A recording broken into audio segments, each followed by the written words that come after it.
দুদিন ভীষণ ব্যস্ততার মধ্যে ছিলাম, বাড়ির পুজো সমস্তটা সামলিয়ে আবার নিজের প্রোগ্রাম, আজ ছিল ভাইফোঁটা, তো সব কিছু সামলিয়ে এখনও পুরোপুরি ব্যস্ততা কাটেনি, কারণ এখনও প্রোগ্রাম আছে।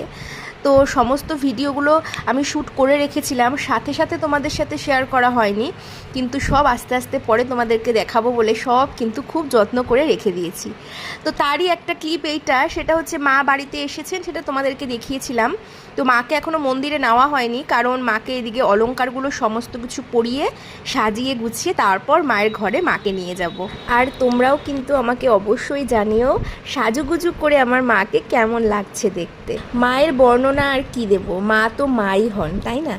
মা যেমন তার স্নেহ ভালোবাসা দিয়ে আমাদের সবাইকে আগলে রেখেছেন, সমস্ত বিপদ থেকে আমাদেরকে আগলে রেখেছেন, ঠিক আমাদেরও তেমন দায়িত্ব মাকে আগলে রাখা, মাকে ভালো রাখার।